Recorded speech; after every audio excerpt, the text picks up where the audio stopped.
दोस्तों आईआरडीए ने एक बहुत बड़ा डिसीजन लिया है अभी हाल ही में, और इस डिसीजन से पूरी लाइफ इंश्योरेंस मार्केट में बहुत बड़ा परिवर्तन आने वाला है। और इसका जो सबसे बड़ा परिवर्तन आएगा वो 24 लाख एजेंटों की जिंदगी में और कस्टमर की लाइफ में सीधा परिवर्तन आने वाला है। और इससे बहुत सारे जो टाइम पास एजेंट हैं, जो सिर्फ टाइम पास इस बिजनेस को समझते हैं, वो इससे साफ हो जाएंगे। तो फायदा किसको होगा? जो सही बंदा है और जो इस चीज को प्रोफेशनल तरीके से करता है। तो दोस्तों इस वीडियो में मैं आपको बताऊंगा कि अभी जो आईआरडी ने बड़ा डिसीजन लिया वो क्या है, और फिर बताऊंगा उसका जो डिसीजन का जो असर है, उस बदलाव का जो चेंज का जो इंपैक्ट है वो क्या होगा, और फिर एज ए एजेंट आपका सीधा फायदा है या नुकसान है। इसलिए ये वीडियो इंफॉर्मेटिव वीडियो है। आप इस इंडस्ट्री से बिलोंग करते हैं या जुड़ना चाहते हैं और आप कस्टमर हैं तो भी ये एपिसोड बहुत ही इंपॉर्टेंट होने वाला है। तो दोस्तों अगर आप पहली बार आए हैं, thank you very much. My name is Ravi Sachan, I am the founder of Phone2 system. India के अंदर अगले 5 साल में 1 लाख से ज्यादा MDRT क्रिएट करना है। वो लोग जो कम से कम हर महीने 1 लाख रुपए कमाएंगे, अपने पैरों पे खड़े होंगे, किसी के ऊपर गुलामी करने की जरूरत नहीं है। और not only making 1 lakh rupees, but वो लोग रिस्पॉन्सिबल एजेंट्स होंगे जो कि कस्टमर की सर्विस भी करेंगे और पैसा भी कमाएंगे। तो दोस्तों अगर आपको ये जानकारी जो मैं देने वाला हूं अगर आपको अच्छी लगे तो आप जरूर शेयर करेंगे, इसमें अपने कमेंट्स बताएंगे, और आप इसको कम से कम 5 लोगों को जरूर भेजिएगा। Thank you very much. Let's talk about क्या चेंज किया है, क्या डिसीजन लिया है, और इससे एजेंट का, कस्टमर का क्या क्या होने वाला है। दोस्तों आपको जान के हैरानी होगी, एक वर्ड होता है जिसको बोलते हैं अनक्लेम्ड अमाउंट। बहुत ध्यान से मेरी बात सुनिए, अनक्लेम्ड अमाउंट। ये इंश्योरेंस सेक्टर में बढ़ता चला जा रहा है। इसका मतलब क्या होता है? अनक्लेम्ड अमाउंट मतलब वो होता है कि कस्टमर का पैसा है लेकिन उस पैसे को लेने के लिए वारिसदार कोई नहीं है, यानी वो पैसा लावारिस पड़ा है कंपनी के पास में। अनक्लेम्ड अमाउंट, कस्टमर की पॉलिसी मैच्योर होगी, कस्टमर का आता पता नहीं है, कस्टमर ने बीच में पैसा देना बंद कर दिया, कस्टमर का पैसा कंपनी पास पड़ा है, कंपनी वापस करना चाहती है, कस्टमर का आता पता नहीं है। तो दोस्तों ये unclaimed amount day by day बढ़ रहा है, जिसकी चिंता आईआरडी को हुई, और आईआरडी ने इस अनक्लेम्ड अमाउंट को खत्म करने के लिए एक बड़ा डिसीजन लिया। अब देखिए दोस्तों, ये अनक्लेम्ड अमाउंट किसको बोलते हैं?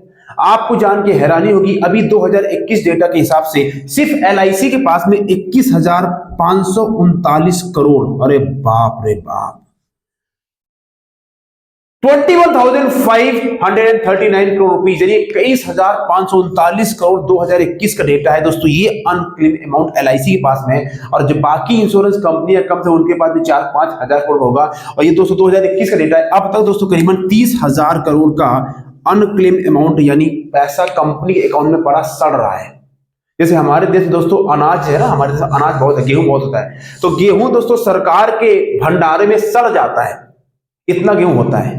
ऐसे ही दोस्तों 30,000 करोड़ रुपया इंश्योरेंस कंपनी के अकाउंट में सड़ रहा है। क्यों? इस पैसे को इंश्योरेंस कंपनी का इन्वेस्ट नहीं कर सकती है, ये पैसा अकाउंट में ही पड़ा रहेगा, तो इस दोस्तों पैसे की वैल्यू नहीं है। इसमें नुकसान कंपनी का भी है, कस्टमर का भी है, एजेंट का भी है, और इकोनॉमी का ओवरऑल नुकसान है। तो दोस्तों इसको कम करने के लिए आईआरडी ने 3 बड़े डिसीजन लिए हैं। काफी सारे बदलाव किए, लेकिन मैं आपको वो बता रहा हूं जो आपको समझ में आ जाएगा आसानी से, और आप उस चीज को कस्टमर साथ में समझा पाएंगे। सबसे पहला काम क्या बोला है आईआरडी ने कि अब कस्टमर को जो पॉलिसी बेचेगा, एजेंट बेचे, बैंक वाले बेचे, बड़े बड़े कॉर्पोरेट एजेंट बेचे, बैंकर बेचे, एनबीएफसी वाले बेचे, ऑनलाइन वाले पॉलिसी बेचे, जो भी पॉलिसी कस्टमर बेचेगा तो कस्टमर केवल पॉलिसी बेच के भागना नहीं है। अब शादी करी है तो निभाना पड़ेगा, अब तलाक नहीं होगा। यानी अब चाहकर भी कस्टमर को आप तलाक नहीं दे पाओगे। क्या मतलब दोस्तों? अब आईआरडी ने बोला है कि जो कस्टमर पॉलिसी बेचेगा उसकी जिम्मेदारी है कस्टमर का केवाईसी, यानी जो कस्टमर के डॉक्यूमेंट्स होते हैं वो लगातार अपडेट एजेंट कराएगा। कस्टमर का एड्रेस बदल गया, एजेंट की जिम्मेदारी है अपडेट कराओ। कस्टमर का अकाउंट नंबर बदल गया, अपडेट कराओ। ये सब एजेंट भी करेंगे, और जो भी पॉलिसी बेचेगा उसका ही दोस्तों काम है, और ये इसकी जिम्मेदारी, अकाउंटेबिलिटी इसको बोलते हैं, जिम्मेदारी एज ए एजेंट आपको लेनी पड़ेगी। ठीक है। अब इसमें जितने भी लोग इन्वॉल्व है ये सबकी जिम्मेदारी है। ये पहला बदलाव किया। दूसरा बदलाव क्या किया है, आईआरडी ने बोला है केवाईसी का कैंपेन चलाते रहो। जैसे बीच में आता है ना केवाईसी अपडेट, जो केवाईसी सेबी वालों का आता है अपडेट, तो अब आईआरडी ने बोला है इंश्योरेंस कंपनी से, एजेंटों से कि भैया कस्टमर का केवाईसी लगातार अपडेट, ये केवाईसी अपडेशन कैंपेन 24 के 24 घंटे 12 महीने चलना चाहिए। जब भी कस्टमर से मुलाकात हो, उसकी पॉलिसी रिन्यूअल जमा कराना है, कुछ भी पूछो, सर सेम एड्रेस है, same mobile, everything has to be updated. और इसके लिए मैसेज भी जाएंगे, ईमेल भी जाएगी, फोन कॉल भी जाएगा, और हो सकता है आईआरडीए वाले भी चेक करने के लिए अपनी ऑफिशियल तरीके से फोन कर सकते हैं, कोई बड़ी बात नहीं है। ठीक है, तो ये दूसरा हो गया। तीसरा एक बहुत बड़ी बात बोली आईआरडीए ने, उन्होंने कंपनी वालों से बोला, जो इंश्योरेंस कंपनी, उनसे उन्होंने बोला कि भैया आप पैसा इन्वेस्ट करो और एक ऑनलाइन सिस्टम डेवलप करो, ऑनलाइन सिस्टम डेवलप करो, उसके द्वारा आप कस्टमर को जो ये अनक्लेम अमाउंट मैंने बताया, जो अनक्लेम अमाउंट आपके पास पड़ा है, एक सिस्टम डेवलप करो कि ये अनक्लेम अमाउंट आप कस्टमर का पता लगा के किसी तरीके से डायरेक्टली उसके अकाउंट में पैसा भिजवाइए सीधा, ताकि कस्टमर जो है जिसका पैसा है वो उसके पास डायरेक्टली पैसा पहुंच जाए। तो दोस्तों 3 बदलाव आईआरडी ने किए हैं। अब मेरा यहाँ पे आपसे प्रश्न है, इन तीनों में सबसे बड़ा बदलाव आपको क्या लगता है, और आपको क्या लगता है इससे क्या फायदा होने वाला है, कमेंट्स कीजिए। और अब मैं बता रहा हूं कि इसका क्या इंपैक्ट आएगा और फिर एज एजेंट आपका फायदा या नुकसान है। ओके, अब जस्ट चलेंगे। ओके, एक्चुअली मैं अपना कैमरा चेक कर रहा हूं क्योंकि मेरा मोबाइल का ना डेटा का भी भरा हुआ है, सो ऐसा जस्ट चेक इट आउट कि वो काम कर रहा है नहीं कर रहा है। Anyway, sorry for that. Okay, so अब बात करते हैं कि इसका क्या असर पड़ेगा। ठीक है, लेकिन दोस्तों उसके पहले, अगर आप इंश्योरेंस बिजनेस में हैं, आप इंश्योरेंस एडवाइजर हैं, ज्वाइन करना चाहते हैं इस इंडस्ट्री को, और आप एक प्रोफेशनल तरीके से इस बिजनेस को करना चाहते हैं, यानी एक तरीके से काम करना चाहते हैं, पार्ट टाइम फुल टाइम कहीं भी रहते हैं, तो दोस्तों मैं एक एमडीआरडी वर्कशॉप करने वाला हूं। ठीक है, उसका नीचे लिंक दिया हुआ है। अगर आप जानना चाहते हैं कैसे शुरू कर सकते हैं, कैसे लीड बनाते हैं, कैसे फोन करते हैं, पूरा एक बिजनेस स्टार्ट करने का प्रोसेस क्या होता है, तो आप नीचे क्लिक जाके लिंक पे क्लिक कर सकते हैं, रजिस्टर कर सकते हैं, and you can join my webinar for free, जिसकी वैल्यू 997। ठीक है, तो दोस्तों इसका सबसे पहला असर क्या होने वाला है उसकी बात करते हैं। तो दोस्तों सबसे जो इसका पहला असर होगा,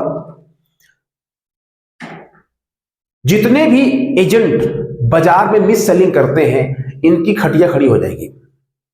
क्या होगा, बहुत सारे आपको पता होगा दोस्तों एजेंट ऐसे होते हैं जो मार्केट में कस्टमर पॉलिसी बेचते हैं, और कस्टमर की पॉलिसी तो बेचते हैं, लेकिन कस्टमर की जहां पे डिटेल भरनी होती है, कस्टमर का जो मोबाइल नंबर होता है वो अपना डाल देते हैं, और कस्टमर का ईमेल आईडी गलत डाल देते हैं, ताकि कस्टमर को जानकारी पता नहीं चली पाए, और ये कस्टमर इनके ऊपर ही डिपेंडेंट रहे, वो ऐसा करते हैं। मतलब क्या है, कस्टमर को गुमराह करने की स्ट्रेटजी होती है। तो अब ऐसा नहीं होगा, कस्टमर की जो इंफॉर्मेशन है वो कस्टमर की ही जानी पड़ेगी, उसमें वेरिफिकेशन होगा, यानी as agent, as a advisor, आप कस्टमर के मोबाइल नंबर की जगह, ईमेल आईडी की जगह अपना नहीं डाल सकते। It has to be a customer email ID, it has to be a customer mobile number, that's it. तो जो ये जो मिसकम्युनिकेशन करते हैं, मिस सेलिंग करते हैं, जिनके इरादे नेक नहीं है, मैं उनको बोलता हूं टाइम पास लोग होते हैं, तो वो नहीं चलेगा, उनकी दुकान बंद हो जाएगी, वो मार्केट से साफ हो जाएंगे। होना भी चाहिए, हर मार्केट में गंदगी आ जाती है, अब इंश्योरेंस मार्केट में सफाई हो रही है, तो जो टाइम पास लोग हैं वो हट जाएंगे। ये पहला। दूसरा क्या होगा, कस्टमर दोस्तों एक जिम्मेदार रहेगा, यानी क्या है, अब जब कस्टमर को पता चल जाए कि भैया हमारे को केवाईसी अपडेट कराना है, तो कस्टमर भी एजेंट को लूप में रखेगा, वो बताता रहेगा कि हाँ भैया देखो ये है ये है, तो एज एजेंट भी और कस्टमर आपकी बॉन्डिंग बढ़ेगी। क्यों, जब गवर्नमेंट का जब कोई डिसीजन होता है तो उसका दोस्तों असर हर जगह होता है। ऊपर से कोई जब नियम आता है और उसके ऊपर दबाव दिया जाता है तो उसका फॉलो होता ही होता है, लेकिन जब नीचे से कोई नियम आता है तो उसको फॉलो कोई नहीं करता है। ठीक है, तो दूसरा फायदा होगा, एजेंट और कस्टमर में एक बॉन्डिंग बढ़ेगी, ये असर। तीसरा सबसे बड़ा क्या है कि दोस्तों विन विन सिचुएशन होगी। मतलब विन कौन जीतेगा, कस्टमर, विन कौन जीतेगा, एजेंट, विन कौन जीतेगा, कंपनी। क्यों, जब किसी काम को एक डायरेक्शन में एक उद्देश्य से किया जाता है, यहां पे आईआरडी का क्या मिशन है, 2047 तक पूरे हिंदुस्तान को इंश्योरेंस करना है। ये आईआरडी का मिशन है, यानी हर घर में उनको, हर बंदे को इंश्योरेंस कवर देना है। ये आईआरडी का मिशन है। एज ए एजेंट अगर आप भी अपना मिशन बना लें कि मुझे इतने सारे लोगों की हेल्प करनी है, कंपनी के मिशन ऑलरेडी होते हैं, तो ये एक विन विन सिचुएशन बन जाएगी, विन विन समीकरण बन जाएगा, जिससे फायदा दोस्तों सबको। अब ये बातें थोड़ा समझने के लिए थोड़ा दिमाग लगाना पड़ेगा। अब नहीं हमको तो ये बताइए पॉलिसी कैसे लिखेगा, कौन सा नया प्लान है, वो तो बताता हूं, लेकिन क्योंकि आप इस इंडस्ट्री में हो, ये एक प्रोफेशनल इंडस्ट्री, तो आपको थोड़ा सा अपने माइंड को, ब्रेन को थोड़ा खपाना पड़ेगा कि जो मैं कह रहा हूं किस सोच से कह रहा हूं, क्या इसका पर्पस क्या है, थोड़ा समझने का प्रयास कीजिए। अब लास्ट में आपको मैं देता हूं पॉइंट कि एज ए एजेंट आपका फायदा है नुकसान है, उसकी बात करते हैं। तो दोस्तों एक एज ए एजेंट एक तो नुकसान होगा आपका, क्या है, कई बार क्या होता है आपको भी पता है कि कई बार कस्टमर बड़े सयाने होते हैं, है ना, मुझे पता है। कई बार कस्टमर ओवर स्मार्ट होता है और सर्विस एजेंट से लेता है और पॉलिसी कहीं और कराता है ना। तो इसमें एज ए एजेंट आपको नुकसान ये है कि अगर मान लो इसका उल्टा हो गया कि कस्टमर ने पॉलिसी आपसे कराई और लेकिन कई बार कस्टमर पॉलिसी करा के गायब हो जाता है, मिस्टर इंडिया बन जाता है, उसका ट्रांसफर हो गया, वो चला गया, हिंदुस्तान छोड़ विदेश चला गया, कुछ हो जाता है और उसने आपको अपडेट नहीं किया और एज ए एजेंट आपकी जिम्मेदारी है, आईआरए नियम लगा दिया है, तो वहां पे थोड़ा सा आपको प्रॉब्लम हो सकती है, पर उसका भी समाधान होगा। आप you can communicate to your company और आईआरडीए कि भैया कस्टमर इज अनट्रेसेबल, तो ये एक नुकसान हो सकता है जिससे कोई बहुत बड़ा प्रॉब्लम होने वाली नहीं है।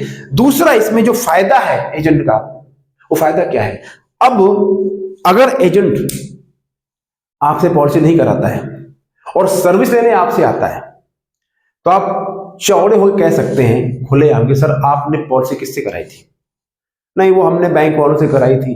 तो सर किससे कराई थी? नहीं वो बैंक में एक मैडम थी, तो सर वो जॉब से जा चुकी हैं। अच्छा, तो सर मुझसे क्या चाहते हैं? मैं चाहता हूँ मेरा काम कर दी। ठीक है सर। अब आप कस्टमर बता सकते, देखो सर अब नियम आ गया आरडीए का, जिससे पॉलिसी कार्य है वही आपको सारा कुछ करेगा, लेकिन सर अब आप मेरे पास आए हैं तो सर मैं तो आपकी हेल्प करूंगा, लेकिन सर क्या अगर मैं आपकी हेल्प करूंगा तो क्या सर आप मेरे साथ फ्यूचर में बिजनेस करना चाहेंगे? दोस्तों बहुत ही शानदार आपको सेलिंग की स्ट्रेटजी बता दी सर्विस के साथ में। बस ये लाइन समझो कि सर मैं आपकी सर्विस करूंगा, मैं आपको पूरा गाइड करूंगा, सब कुछ करूंगा, सर अगर मेरी सर्विस आपको अच्छी लगेगी तो सर क्या आप मेरे साथ बिजनेस करेंगे? मतलब क्या है, will you buy from me? क्या मुझसे खरीदोगे सर? Yes no. और आप खुल के बोल सकते हैं। देखिए एज ए एजेंट कई बार हम लोग पता है करते हैं, हम बड़ा शरीफ बनने का प्रयास करते हैं, मन मन में लड्डू फूट रहे होते हैं, इसको बेचो बेचो, लेकिन अरे चल ठीक है पहले इसकी सर्विस करा देता हूं फिर कराऊंगा, इसके पैसे दिला देता हूं फिर कराऊंगा। उस चक्कर में एक बार निकल जाता है और कस्टमर पहले से ही कहीं बात बना के रखता है और आपने इधर पैसा दिलाया, कस्टमर ने फोन उठाना बंद कर दिया, वो बोला करा लिया, आप लटक गए। इस लाइक की आप किसी लड़की को चाहते हैं और आप सोचते हैं इसको प्रपोज कर दूं प्रपोज कर दूं प्रपोज कर दूं, और आप डर जाते, नहीं यार पता नहीं क्या होगा क्या होगा। उस चक्कर में आप प्रपोज करते करते रह गए और उसका काम, कई शादी और हो गई। तो मतलब क्या है? मतलब है मुंह खोलो, अपने हक और अधिकार की बात करना सीखो। तो ये दोस्तों फायदा होगा, आप सर्विस में आप खुलेआम बेच पाएंगे बिना झिझक के। ये भी मैंने बहुत लोगों को सिखाया कि सर्विस करने के साथ साथ में कैसे पॉलिसी सेल करते हैं। आई एम श्योर आपको आइडिया अच्छा लगा होगा। अगर आप सीखना चाहते हैं मेरे से इस बिजनेस में कैसे आप एक फाउंडेशन, स्ट्रॉन्ग फाउंडेशन रख सकते हैं, एक मजबूती फाउंडेशन, कैसे इसमें आगे बढ़ना है, कैसे सेलिंग स्किल्स को सीखना है, कैसे लीड बनानी है, अनजान लोगों को पॉलिसी कैसे सेल करनी है, तो फिर उसके जो मैं वर्कशॉप दोस्तों कर रहा हूं एमडीआरटी वर्कशॉप, नीचे लिंक दिया, क्लिक कीजिए एंड ज्वाइन कीजिए। Definitely you will become successful. अगर दोस्तों ये वीडियो आपको अच्छा लगा हो, सब्सक्राइब नहीं करना, अरे करना है भाई, करना है, सब्सक्राइब भी करना है, कमेंट भी करना है, इसको शेयर भी करना है, और अगर कुछ आपको अच्छा लगे तो और वीडियो करना कर लीजिए। Thank you very much. आप देखते रहिए। Take care. God bless.